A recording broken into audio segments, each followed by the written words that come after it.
such good good fire today.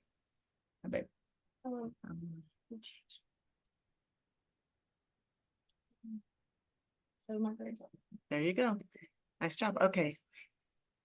You know, I love final week when kids just show up at your house when they're supposed to be at school. Sorry, guys. Okay, awesome. We are live. I'm really excited. Happy Friday, everybody. I know we're a couple minutes behind. I know there's a lot of wins and a lot of goodness going on because you guys are telling me in this sharing. So before we get started with one of my favorite people in the world, share wins, share some exciting things, like what is going on in y'all's world, brag about it, unmute your mic, and we want to hear. Hey, Elizabeth, it's Audrey. Hi. Well, Icon, my first time. I guess I've been here a year and a half, so that was exciting. So I'm learning how I get all that cash back. And or that's start. huge, Audrey. Congratulations. Yeah. That's Congratulations. That's Thank fantastic. you. Yeah, and I just found out, wow, I'm only paying like $100 a transaction now. So that was even better. Winning. And so that's great. And I have 6 more closings lined up right now that are under contract. So that's exciting too.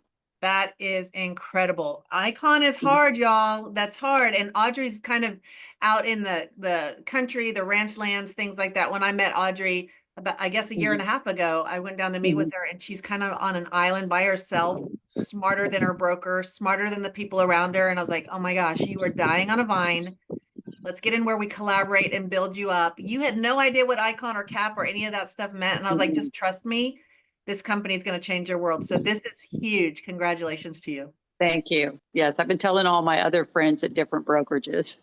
Yeah. Because they're crazy. Yeah. It's like, oh, now you know. So yeah, I will help you with, you've got, you know, the cultural component and all these other things, but you're already doing those things. So, oh my gosh, we applaud you for sure.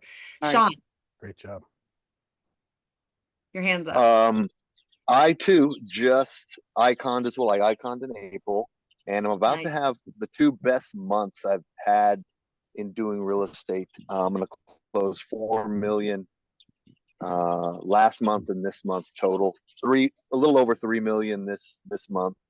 And it really, I can confidently say that John Dietz's call at 8 in the morning has been a really big driver, along with this Friday and Tuesday call. So if you're not on these calls, you know, I'm not saying you're missing out, but maybe you are. Russ, you see, you're surrounded by some pretty big rock stars here. We're showing up, we're plugging in, we're doing the work, and what bad market, right? I mean, no joke there. I know the market is a little bit challenging for a lot of us, but if we keep showing up, plugging in, lifting each other up and pouring into each other, and you just moving forward, we're all going to win together. So I am so excited about that. Congratulations, Sean. Beautiful. That your first one? First Icon? He froze. I think it's his first. Cool. That's awesome. First, Copeland, real quick, your last one. I have a very small win, but it's kind of cool. So I'll take any win. I got an email yesterday that said your EXP stock is now vested. I was like, oh, that's cool. So got my first stock released if I want to sell. So that's amazing. That's a big win. I see Sonia capped yesterday. You should be screaming from the rooftops. Yes. Sonia was another one who came into a new market. It's and look at you rocking and rolling. Tim, Congratulations. Thank you. Good one. Yay. Okay, let me check. Everybody. Second. Eddie Rodriguez just got your second icon. Congratulations. You guys, I love this. Oh my gosh, you guys are making my day happy. So Fantastic. Russ, see, you've got a pretty awesome room here, and you guys are in for a huge treat with Russ Laggan. He is one of my favorite people in this company, and you'll soon see why. We've been able to get to know each other. He's he's our VP of growth. He's out of Detroit. Some of y'all met him when he came down last February to Austin, Texas. But he also, fun fact, he was a big producer, right? So he's lived in our shoes. He's doing big things for the company, but he has a lot of knowledge and a lot of incredible information to share with all of us. And I said, Russ, will you come in and pour into our people? And of course, he said yes before I could get the whole question out. So, Russ, my friend, you have the floor. Good morning. Good morning. Good morning. Well, Elizabeth, thank you very much for that. I love the fact that you're still leading from the front and you're grabbing these. Listen, like you guys, remember what your mom used to say? Be careful who you hang around with. She was right. Still right. So we got to be careful who we hang around with. So what I'd like to do first is I want to talk a little bit about mindset, because it sounds like some of you guys are doing pretty good in that. So I want to solidify it and kind of quantify it so you can lean into it, knowing that you're right, going in the right direction.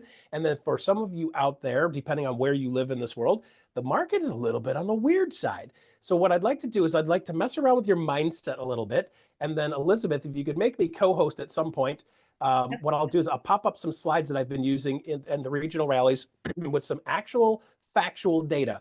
Because one of the things that we know right now is that a lot of people are telling the story of doom and gloom and that the world is going to fall apart and the real estate market is going to collapse. And I've got the facts and the data behind it that will say it really can't. Now, are there some areas that are going to get punched in the face? Yeah, but welcome to the club. That happens in every market. Market's going up, market's going up. Some do better, some do worse, right? But it's a matter of understanding what's actually going on and the stuff behind it that's really driving what you're thinking, okay? So a couple things that are really important to know. We're all aiming at some type of result, correct? So let's go backwards and let's play with the mindset of how do we get to where we want to go. Does every one of you have somewhere you really want to be that you're not there yet? There's somewhere you want to be and you're not there, you're heading towards something? If you don't, get something. Because it's super important that you have something that you're aiming at. What I found in my life is when I had specific things that I was aiming at and specific things that I was driving at, everything in my body and my soul aligned to head towards that. But what we got to do is we got to get really clear on what we want. When I find somebody that's having a struggle or having frustrations, feeling depression, feeling anxiety, there's a couple of things at play. Almost always, they are not clear on what they want. Almost always, they are not clear on what they want. You've got to be clear on what you want to have, what you want to be, where you want to go, who you want to become, who you want to hang out with, what you want that life to look like, feel like, and smell like. You got to get really specific on that. See, what happens is if somebody's feeling depressed, it's typically because they have an over high focus on the past, the things that they regret, the things they wish they did, things they did differently, the things that happened to them, the things that didn't happen to them. If somebody's feeling anxiety, it's typically because their focus is too far forward. They're worried about what could happen, what might happen, what could be down the road. They're worried about potentially, what if I lose what I got? What if I gain something wrong? What if I align with the right? What if I make the wrong choice? What if I don't get to that spot? So what you've got to do is you've got to get that spot where instead of focusing so much on the past or so much on the future, you got to start focusing on the now, because the now is the one thing that you can control. See, it's when we get into those parts in our life where we're trying to control the things that we can't control, is when we start feeling frustration and aggravation. So I'm going to start to focus on the things that I can control and get really specific on the steps that I can take to help me get to the spot and get to the things that I want to get to in my life. And guys, for a lot of people, it's not about the stuff. Don't get me wrong. If stuff makes you happy, cool, right? But it's not the stuff that makes you happy. It's typically the experiences and the people that you get to have those experiences with that truly drives that happiness. So if you're not feeling that in your life and in your world right now, it's super important that you get really clear on the things that really, really make you feel good. It's like, what are the things that make you feel good? People will say, well, Russ, happiness is weird. And people talk about happiness, but like happiness is unquantifiable. And my response to that is, you're 100% wrong. That's complete bullshit. It absolutely is quantifiable. And let me show you the simplest way to quantify it. Every single day, on a scale of 1 to 10, at the end of the day, get yourself a little book, get yourself a little red book, a manual model, right? And in that, what I want you to do is I want you to write every single day. You're going to write down on a scale of 1 to 10, what did you feel today? How did you feel today? On a scale of 1 to 10, how happy were you today? Okay. By the way, 10 would be like the happiest you'd ever been. 10 is like after you get past the crappy part of childbirth and you got a healthy kid. Right? Like the childbirth part, maybe not so happy. Like Once the baby's out and you're like, oh my gosh, it's mine, and it's all in one piece, exactly like it's supposed to be, and it's beautiful, like 10 moment, right? You got married to somebody and you still like them. The moment you got married, that can be one of those 10 moments. But you got to keep in mind, guys, a lot of people are striving for like, I want every day to be like that day. And that's just not realistic. Humans aren't built to have 10s every day. It doesn't make the way people try to get 10s every day is typically through drugs. Drugs, alcohol, and other weird things that aren't really the best for you are the ways people try to shove getting more towards those 10s, when in fact, like if you've got an 8, that's a pretty damn good day. So people are striving for 10s and 9s and 10s all the time, when the reality is, like, if you're at 8, you're doing pretty damn good. If you've got 80% of your stuff is good and only 20% of it's not that amazing or not as optimal as you'd like it to be, two things: good, that means you got room for improvement, and secondly, 80% is pretty damn good, guys. I have people that we have this conversation with, and they're in relationships with their business people. They're in relationships with buyers and sellers. They're in relationships with family members. They're in relationships with friends. And you get like, they do one thing or say one thing you don't like, and you just throw the whole thing out. Like, guys, listen, I don't even like myself 100%. How could I possibly ever like somebody else 100%? So when I'm looking at how do I hold myself to a standard when I'm looking at my job, if my job is north of 80% of doing what I love, I'm doing pretty damn good. And if it's not, then I'm going to say, okay, well, what are the things I really like to do? And I'm going to start focusing and heading my business and driving at doing more of the things that I like to do. And then I'm going to focus on making sure somebody else is doing the things that I don't like to do if it still needs to get done. Because by the way, guys, I hated paperwork. Trust me, when you have 28 closings in 1 month, 4 of them blew up. I had 32.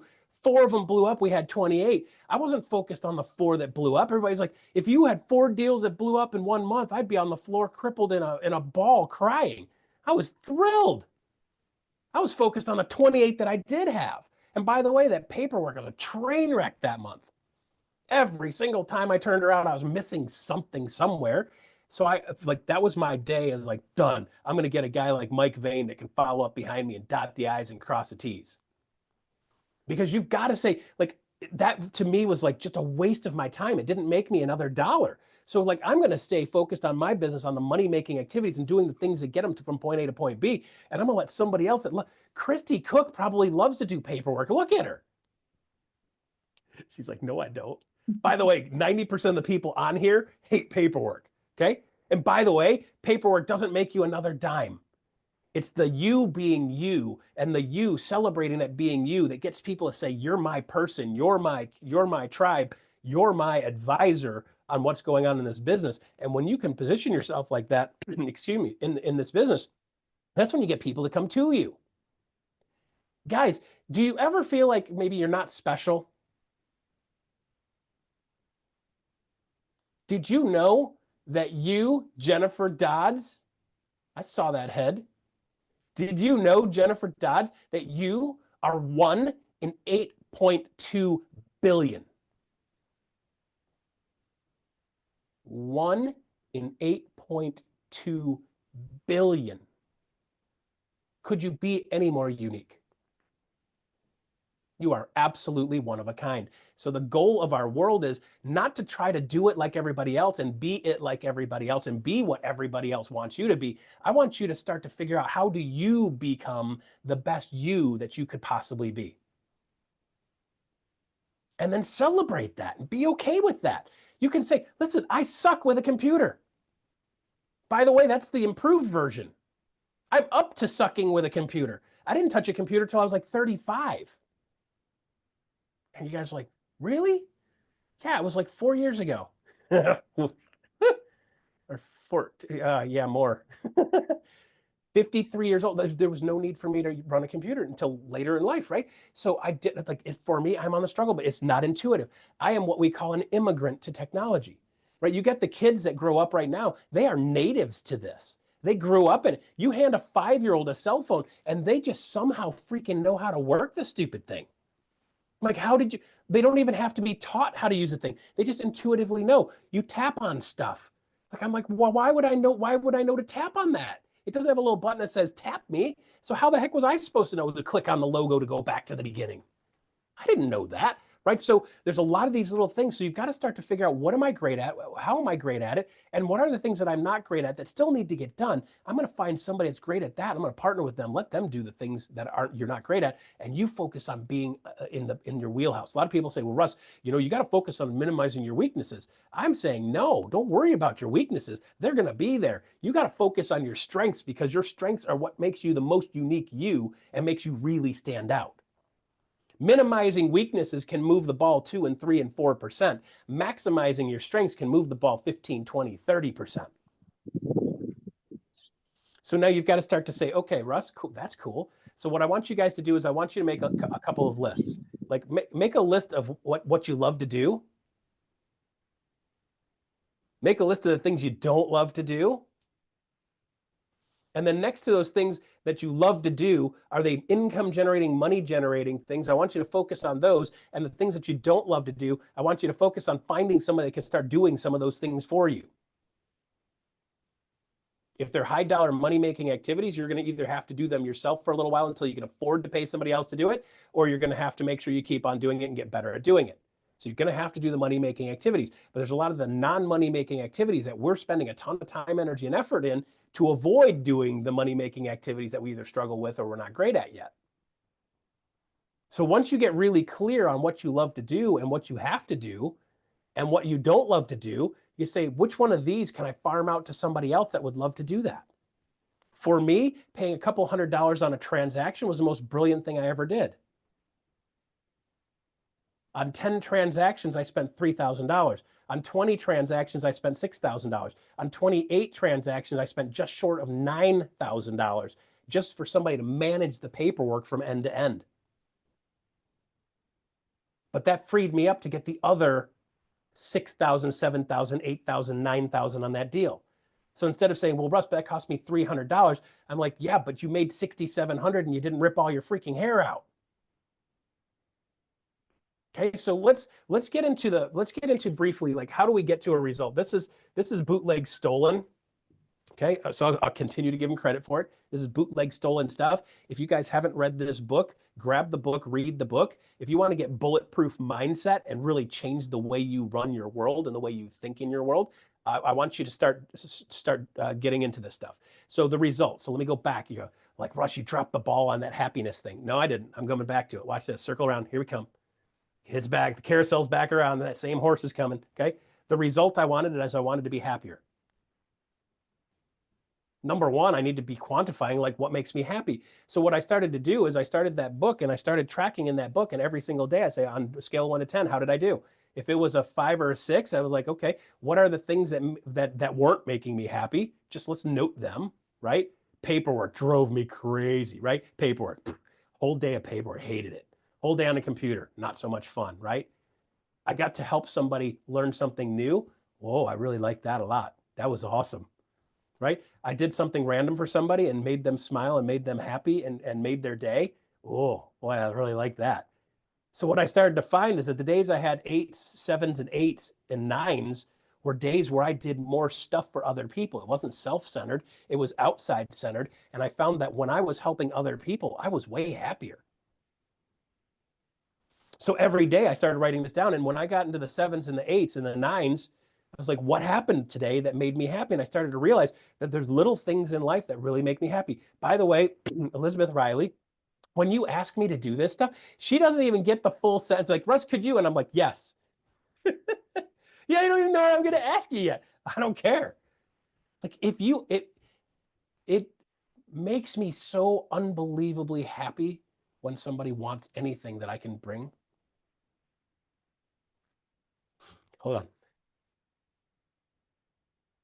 God, We love you, Russ. It's hot in here, but It's not, yeah, it's that dust. It's that dust from, I'm sure, whatever construction projects going on. Pollen, yeah. Golly, the pollen up here is killing me. You got to find those sweet spots and lean into them, right? You got to let yourself feel the stuff that makes you feel something, right? So I started writing those numbers down. And then at the end of the month, I can tally it up on a scale of 1 to 10. how many, like I have 30 days. Okay, I had so many 7s and 8s. Like add them up, divide by how many days you have, and there's your happy average. You can literally quantify happy. And then you've got the little notation saying, well, like I really enjoyed this. Boom. And then at the end of the month, you're like, I got a list of all the things that I did that month that made me enjoy it. And then when somebody says, hey, Russ, are you willing to do this? Hell yeah, I'm willing to do this because I know that's one of my happy things, right? So at the end of the day today, I'm gonna be like, I'm already at like an 8 already just by doing this, right? If I do nothing else for the rest of the day, I feel like I was able to pour a part of my soul into you and give you one of the pieces of my puzzle. I see myself as like a 500-piece piece, a puzzle set. And every time I do this, I give you guys one of my pieces of my puzzle. I give you a piece of my soul when I do this. I don't know if you can feel it. So what I want you to do is I want you to start tracking this and start figuring out what makes you happy and go. And then at the end of the, after 3, 4, 5 months, you're going to start to figure out there's certain things that really make you have great days and start finding ways to do more of that. For some of you, that might be being out of the real estate business. For some of you, it might be needing to make some adjustments in what you're doing in the real estate business. Okay, so let's go backwards to this book that changed my world in 2012. I read this book for the first time. And by the way, it wasn't too far off from when Glenn Sanford read this book. I had an evening where I got to spend some time with him in Bellingham, had dinner, and then had some conversation afterwards. And we talked about all kinds of crazy crap. Elizabeth, if you sat and watched that conversation, you would have been like, this is the weirdest freaking conversation I think I've ever had two human beings talk through. We talked about everything. And by the way, we talked about aliens. Okay, well, whatever works, right? He's the absolute nerd. I'm an absolute nerd. I read and watch and look at all kinds of weird stuff because I like anything that's different and interesting, and anything I don't understand, I want to understand. So I get into all kinds of crazy stuff and all kinds of crazy theories on about crazy stuff, including we talked about like where do we actually come from as humans, right? Can I read some, Russ, can I interrupt you for 2 seconds? Go ahead. I'm going to call out somebody really quick. I just got, because I have text messages, people saying, let me in, let me in. But I'm going to read something to you from somebody, and I won't say her name, but she's on this call. What you're saying is speaking to people. I'm getting so many texts right now. She said, I felt like that yesterday after I talked to 3 amazing women about our company and this platform, the joy and the change in business perspective, growth, etc. I legitimately cried at my meeting with Mindy. So what you're talking about, like they're feeling this on the call. And so you're speaking their language. And I think it's so important, especially in a digital age where everybody's going so far to AI and technology and all these other things. I feel like that relationship and that emotion cannot be forgotten, because that's really the heart and soul of who we are and what we do. But yes, you're right on. So let's tap on the AI thing for 1 second. Yes, there's going to be some great stuff coming out of AI. I love it. Okay, cool, interesting. Okay, not being a tech person, it's been fascinating for me to navigate my way through it. And by the way, if you ask ChatGPT what you'd look like if you were a horse, it'll make you a picture of you that looks like a horse. The weirdest thing you could possibly do, right? You're like, why would you do that, Russ? I'm like, why wouldn't you, right? Like, what made you think to ask that? I don't know. My brain works weird. I'm left-handed creative. Okay, welcome to my world. So with that said, what I think you guys need to have in your head as you're going through this AI thing is going to be amazing for some people, right? And this AI thing is going to make being a freaking great human really stand out.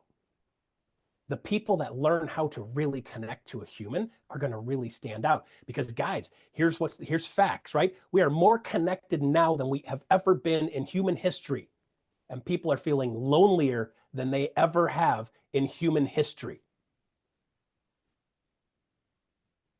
Absorb that, right? So there is going to be a need for people that learn how to connect and work on that connection and that human being part. AI can do a lot of things, but AI is not going to make you feel something. If I can make you feel something, I can make you do something. If I can't make you feel something, I can't make you do anything. So the art of sales is getting somebody the ability to feel something. Heck, allowing yourself to feel something, not being ashamed of that. Right? So this human part is what we're going to have to accentuate, because that's what's going to be your leverage and advantage. Other people are going to be able to do other stuff, but you and your authentic voice. Remember, 1 in 8.2 billion Jennifer Dodd, that's you. We got to lean into that. Okay. So the book T. Harv Eker, T. Harv, H-A-R-V, Eker, E-K-E-R, Secrets of the Millionaire Mind. I read that book in 2012 and it was a complete game shift for me because it really simplified and quantified down, like, how do I get to a result? Because a lot of times we're taught how to get results and focus on your goals, focus on your goals, focus on your goals. Cool. So where do our results come from? Our results come from our actions. Our actions create our results. I do something, I get something. If I do something different, I typically get something different. If you don't like what you've got, you're going to have to do something different. That's why EXP is really amazing in a lot of ways. If what you're doing over there isn't working, come over here and do something different. And this little bit of different, not massive different, but a little bit of different, gives you a massive different result. Because guys, all you're talking about, most people only need 1 or 2 degrees. But if I adjust 1 or 2 degrees and then go 1,000 miles, I'm thousands of feet apart from where I would have been. So our actions create our results. So then you go, well, gee, Russ, well, where do your actions come from? Well, funny enough, we actually know that. Your actions come from your feelings. If I feel like doing something, I'm doing something. If I don't feel like doing something, I'm not doing something. If I don't feel like running, I'm probably not going to go for a run. If I feel like running, I'm probably going to go for a run. For me, when I'm in training mode and brain and mindset mode, when I don't feel like doing something is when I do it even more. When you get clear on what you need to do, but you don't feel like it, drive is doing it anyway. Motivation is what I'm thinking and saying. Drive is what I'm doing. A motivated person is going to be in ups and downs and ups and downs and ups and downs and ups and downs. A driven person is going to be more consistent because you're saying, I don't care how I feel, I'm going to do it anyway. Because by the way, guys, when you're at mile 50 in an Ironman race, you don't feel like going anymore. But you keep taking another step and another step and another step and another step and another step and another step. And you're not focused on all the steps. I'm just focused on the next step. When you start focusing on all the steps, you get overwhelmed. I just need one. When you're focused on 50 homes, Russ, like, I got to sell 50 homes this year. Well, you can't do 50 in one day. You're most likely not going to do 50. Could you? Sure. Are you most likely to do it? No, not if you're at 1, right? You're probably not going to have 50 in one day if you're at 1, right? So, but I want you to think is like, you're only 1 away. Every day, you're only 1 away. You're only 1 happy moment. You're only 1 extra thing. You're only 1 extra thing you did better. You're only 1 extra move in the right direction, 1 extra step, 1 extra closing, 1 extra person. How many of you guys want to catch up to Elizabeth Riley? 8,000, 9,000, 10,000 people. You're not going to catch up to her. You're always going to be behind her because you build, she keeps building too, right? But the thing is, like, you don't need 8,000 people. You just need 1. I just need. So when I shift my mindset to, I'm trying to get 1,000 people, Russ, like, I'm just trying to get 1. And then when I get that one, I can get another 1. And when I get that one, just 1, right? I can't take 2 steps at a time. I can only take 1. So when we break it down, you start trying to take 2 steps at a time, you trip yourself. It works like that with everything else too, guys. So how do we create feelings? Where do our feelings come from? Our feelings come from our thoughts. Okay, so our thoughts create our feelings create our actions create our results. If I want to change my results, I got to change what I'm doing. How do I change what I'm doing? I've got to change the way I feel about what I need to do. So if I get the right feeling on the way I need to do it, well, where does that feeling come from? It comes from thoughts. Guys, you got to be super careful what you put in your head. I don't watch horror movies. I will watch things with violence in it, but it's typically got to be like superheroes. It can't be real stuff. I don't watch real people doing harm to each other. I will watch monsters beat the crap out of each other. I think that's amazing, but I won't watch real humans do it. I won't watch real humans harming other humans typically. I just don't do it, right? I don't watch the Big Brother type shows. I don't watch the shows where people are tearing each other apart. I don't watch that because I don't need that in my head because that doesn't make me feel like people are amazing. He was like, well, Russ, it sounds like you put your head in the sand. You're damn right I put my head in the sand. I chose where to put my head and I dug the hole and I stuffed my head in there. The reason being is because having my head in other people's sand doesn't make me feel any better. And if I don't feel it, if you didn't watch the news, you would have no idea what was going on. That wasn't ideal for you. You would have no animosity towards our leadership right now if you weren't watching the news. You'd just be like, I get up and I do my thing and I go food shopping and I take care of my family. I take care of my kids. I take care of my clients. I take care of my... The only reason you have animosity is something out there is whipping you into animosity. It's changing the way you think, which is changing the way you feel. Like, but Russ, every time I see this, then stop looking at it. Well, doctor, you go to the doctor and you're like, doctor, every time I do this, it hurts. And the doctor says, well, then stop doing that. You guys are like, well, Russ, that's an oversimplification. No, you're overcomplicating it. It literally is that simple. You got to stop putting dog shit in your head and you'll have a way better feel and a way better result. So I got to be really careful what I put in my head. So I have actually typically, and this came right out of that book too, somewhere in here. I have this little thing right here. You guys see this? This is called an elastomeric behavioral modification device. Yeah. So anytime my brain starts to go somewhere I don't want it to go, what do I do with it? I take it and pull it out. And, yep, that hurts a lot. As a matter of fact, that may be too much. Guys, something as simple. It's like if you've got thoughts that are not serving you, grab a stupid little rubber band, stick it on your wrist, and every time that thought starts to pop into your head, you give that thing a snap and you replace it with what you want your life to look like. People are like, well, Russ, you don't understand. It's so hard to control my thoughts. No, it's not. You start thinking something wrong and you're like, whoop, wrong thought, snap. Well, by the way, guess what? The next time you start to think that, you're going to be like, oh, your body automatically starts to react before. Like I just got pins and needles at the back of my neck, my hair standing on it, and just thinking about snapping this thing a second time. Like I can just go like this and the hair on my arms is standing straight up, right? So guys, we are simple human beings and we're making it way more complicated than we need to. If you want to start controlling your thoughts, get a rubber band, stick it on there. Or if you want to be less barbaric to yourself, grab a little hair scrunchie, stick it on your wrist. And every time you have a thought that doesn't serve you, move it over to the other wrist. You got to have some way to have some routine to break that thinking process and snap you out of allowing that thing to foster and fester and grow inside of you. Because by the way, guys, whatever you think you are is what you are. A lot of people say, well, Russ, this law of attraction stuff is just woo-woo crap. Like, yeah, okay, great, cool. Then keep doing your sucky life the way your sucky life is working, right? Guys, grab something super simple and find the way to get really clear on that. Every time a thought doesn't serve me, I go back and I state out loud the result that I'm going for. And if it pops back up again, snap, what am I going for? I had one of my guys named Josh Otto hit me up the other day and he's like, blah, blah, blah. And I sent him back a note that said, I have 3 smooth closings every month in quotations. And he's like, oh, I love that. Because for him, he's like, but Russ, I can't get this and I didn't get that and I've got this and this listing isn't selling this way. It's like, I have 3 smooth closings every month. Anytime anything pops into your head other than I have 3 smooth closings every month, I want you to give yourself a snap and then go back to I have 3 smooth closings every month. Because I control, guys, you control the narrative. Did you know, like, this meat suit isn't me? By the way, the brain inside this skull is not me. I am the thing that controls this. I am the being behind the brain in the meat suit. This is basically just a puppet. It's an overdressed puppet. Snarky, overdressed puppet, right?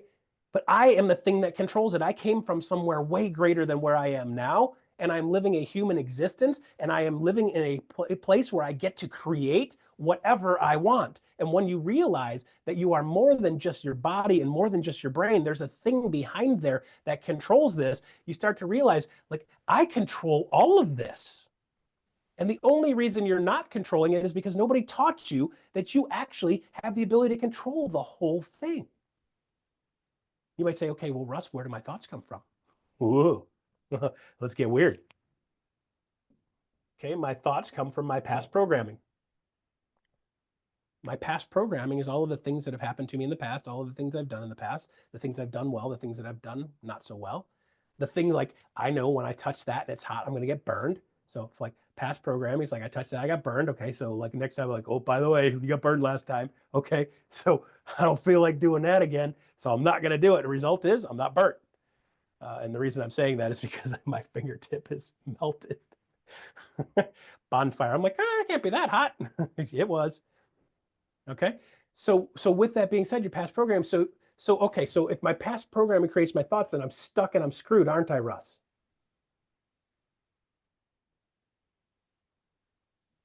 Well, can I change my past programming? Can I change my past?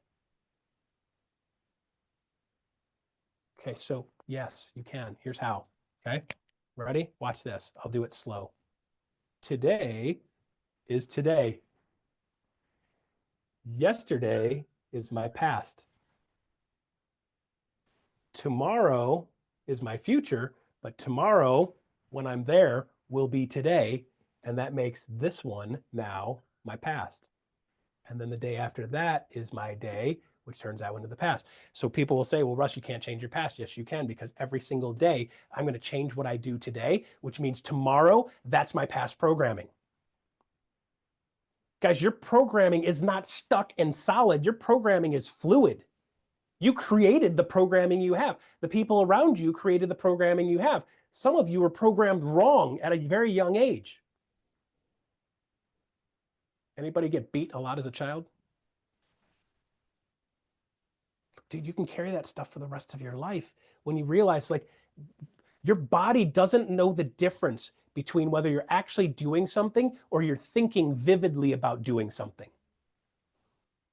So, Russ, you don't understand. You don't understand what it's like to be there. And when I was there, I'm like, and when you go into that thought process and like, well, Russ, therapy, you got to talk it out. And I'm like, oh, hell no, you don't. You don't want to talk that out, because like, when you start to vocalize this stuff that happened to you, your body starts to feel as if it's happening to you again, whether it is or not. So let me give you an example of that. Scientists took a professional runner and they got him strapped into a chair. They stuck electrodes all over his body.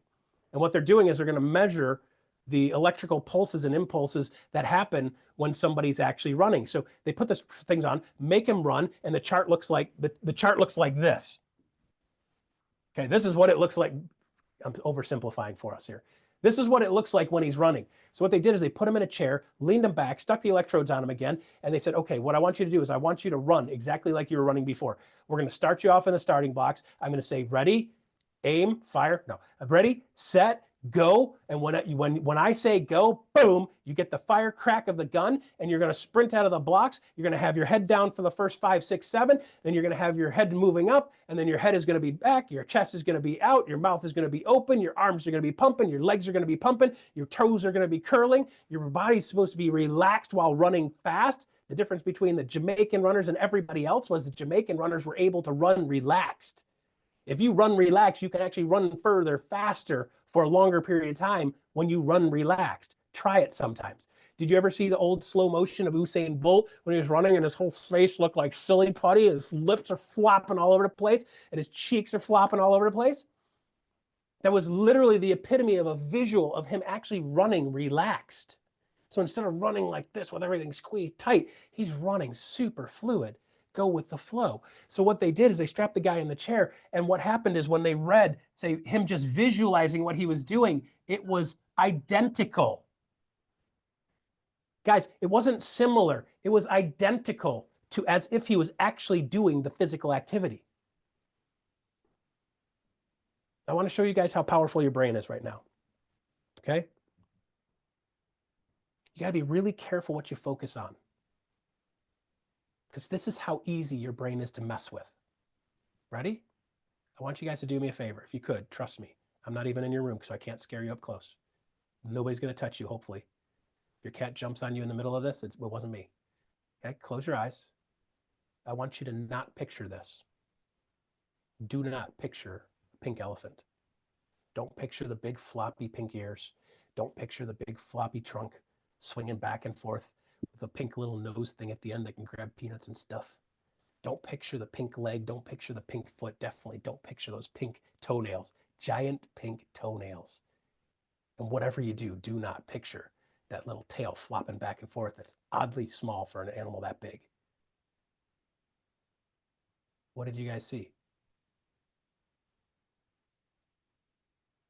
Did you guys see anything pink? Do you see anything pink right now?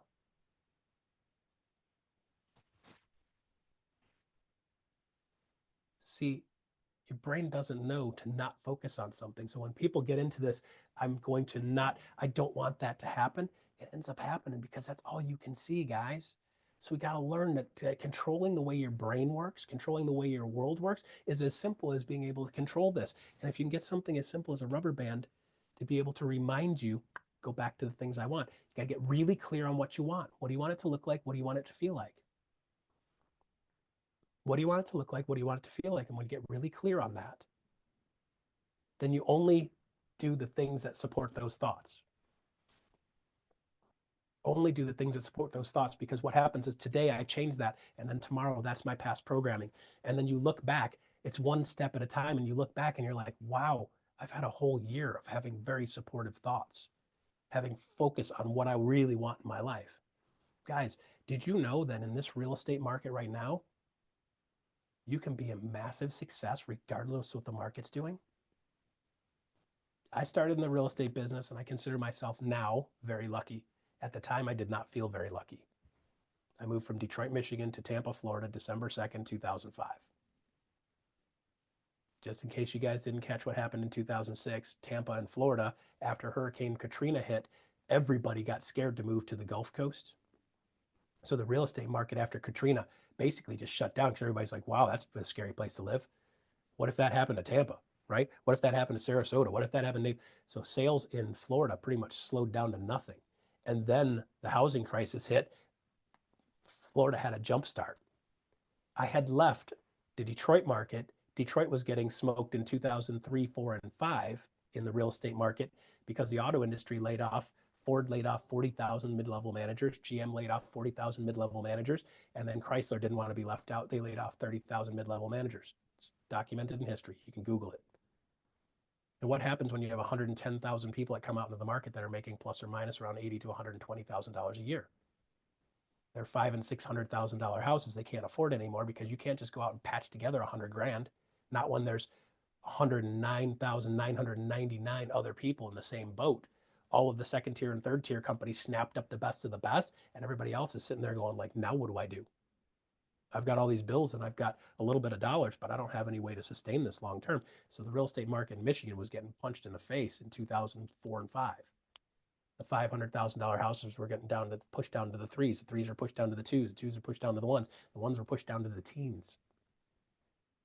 So I go to Tampa for the most amazing real estate market. I got to learn how to build a business from scratch, knowing 0 people in a market that got completely decimated. 2008, 800 sales in our whole market with 13,000 realtors. We had a 25-month supply of homes in January 2008. Google it. Dark times, medieval times, weeping and gnashing of teeth. But guys, when you have a result, this is where I learned this stuff. The result was, I don't care. I'm going to be successful anyway. I just need one. I just need one more closing. When I got that one, I just need one more. When I got that one, I just needed one more. And I found a way to be successful regardless of what the market's doing. Because, by the way, guys, people are still being born, they're still living, they're still dying, they're still getting married, and they're still doing stupid crap. And they're still making amazing decisions, right? They're still getting job promotions. Like, even markets that are down, there's markets that are up. By the way, when a market declines a little bit, that's opportunity. Mm-hmm.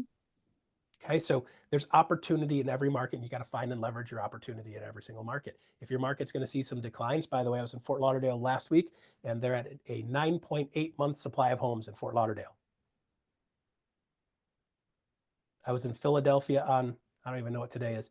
I was in Philadelphia on Monday on stage there, and I showed them their numbers and their metrics, and I'm like, guys, look at this. Sky is falling. And they're like, I'm like, but it's not falling here.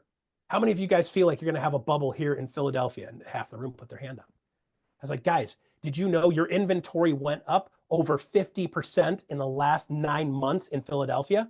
And they're like, oh. I was like, yeah, you guys are up to a 1.8 month supply of homes. You're up to a 1.8 month supply of homes. If your inventory doubled again in the next year, you're still a seller's market. Because in Philadelphia right now, they still have a home shortage. In most of the Midwest, they still have a home shortage. By the way, in the Northeast, they still have a home shortage. By the way, did you know only 5 states are seeing decreases in prices in any of their markets across the country right now? but we've got those 4 or 5 knuckleheads out there screaming at the top of their lungs, polluting your brain with false information. That's why you've got to know in your market what's going on. Jackie Bowman, Cleveland. Cleveland doesn't have an overabundance of houses. They're not going to see a shortage. Detroit, Michigan's 2.1 month supply of homes in my cross section of the market. Ohio is still in shortage. Nationally, we're about 4.5 million homes short. By the way, do you know how many households were created last year? If you knew that, and then you knew how many houses were being built, then you'd know which direction this market's really going to go. Would you like to know those numbers? Here we go. Ready? I happen to know them. 2.1 million new households created as of the most recent from Census Bureau, and that's 2023 numbers. The 2024 numbers don't come out till September. So that's the most recent. 2.1 million new households created in the last 12 months that was measured. So how many homes were being built? How many homes are being built right now? Do you guys know? 1.5 million homes being built. I'm not very good at math, but 2.1 is a lot bigger than 1.5. That means there's 600,000 homes less than we need for just 1 year. So the 4 or 4.5 or 5 million home shortage that the smart people are estimating, we're somewhere in a 4 or 5 million home shortage. It's not getting better, guys. So when you're saying like, Russ, inventory is going to go through the roof. In markets where there's transition of people moving in and moving out, absolutely. But for the average parts in most of the markets that are not the major markets that are seeing flow, like Austin saw a massive inflow and the prices got so high, people are like, I don't know if I can move there anymore, right? But if it's not a market like that, where it hasn't seen a massive increase in people moving there, these markets are all seeing shortages across the market. So it's imperative for you guys to know exactly what's going on in your market. You can ask ChatGPT all you want, guys. ChatGPT is going to get you numbers. But when you get those numbers and then you tell the story behind what that means, that's when you start to move people. How many of you guys have heard REOs and foreclosures are going to go through the roof? Have you heard that? I'm hearing these guys on stages say it all the time. And I'm on stage going, that's complete bullshit. And here's the reason why. Did you know 39.3% of people have a house paid for free and clear? And another 34 or so percent have more than 50% equity in their home, which means just short of 70% of people have 50% or plus or fully paid off. 50% of homeowners have their home at 50+% equity or paid off. And the other ones that owned their house for a year or two, they even in most of these markets have somewhere in the 7, 8, 10, 12% equity in their house. The conservative ones are 5 and 7. The normal ones are 12 and 13 and 14. If they've had the house for 2 years, 6% appreciation average the last 2 years, they've got 12% equity. So on a $200,000 house, you got 24 grand. Can you get rid of the house for 24 grand without having to let it go into foreclosure and lose everything? What do people do when they can't pay their bill and they have 50+% equity in their house? Jackie, you've got a house worth $450,000. You've got 50% equity in your house. That's $225,000. You're not able to pay the bills. What do? You just let your house go into foreclosure? No, you sell the stupid thing, cash out, and figure out a way to support yourself until you can get back in to go. So you've seen this foreclosure boom they're predicting. Yeah, they're like, Russ, foreclosures, but you got to understand, foreclosures went up 100% in the last year. Yeah, it came up to normal. It's not even up to normal yet. In a normal year, around 4% of the market gets foreclosed on for various reasons.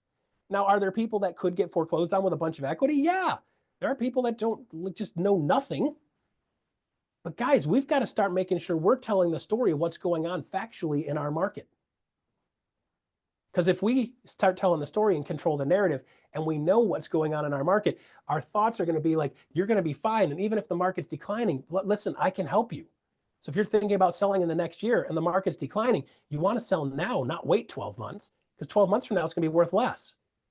So if you can sell your house now for $350 or wait a year and sell it for $320, which one do you want to do? If you're going anyway, you might as well go now. Do you see how now knowing what I'm doing and knowing what I'm saying and knowing what I'm thinking and knowing what's going on in the market changes the way I feel and changes the way I do and what I say, and that'll change my results. So you guys have the ultimate control. You guys always have the ultimate control.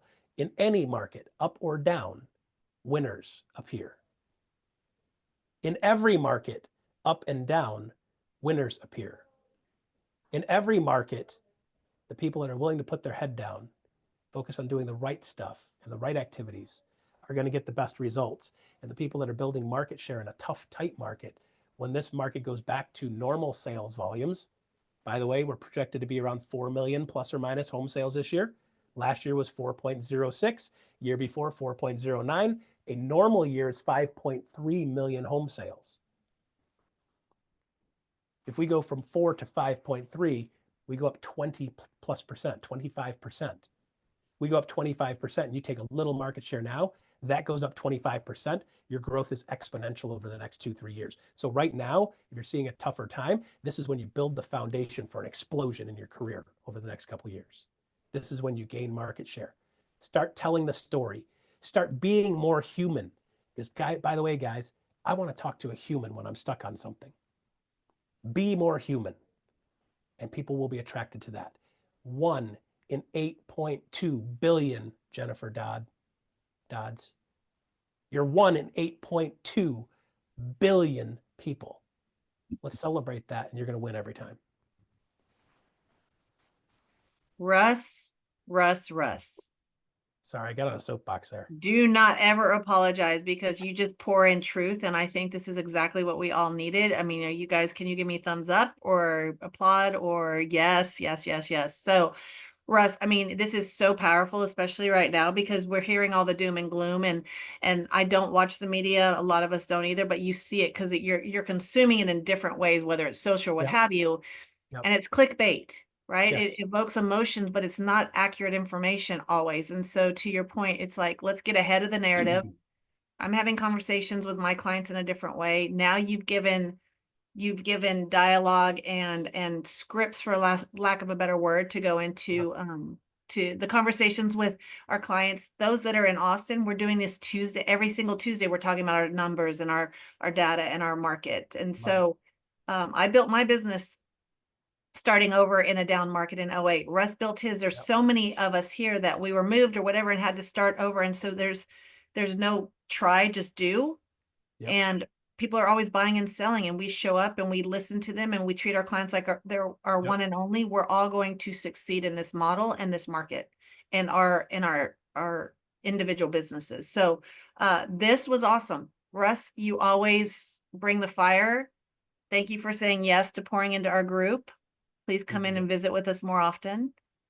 Will I see you next week in Dallas? I will be in Dallas. I will see you next week. I get to, so y'all go hug Russ's neck or say hi or introduce yourself if you see him next week, if you'll be in Dallas. He's always the sharpest dressed one there. So make it an amazing weekend, y'all. We will see you next week. See ya. Thank you.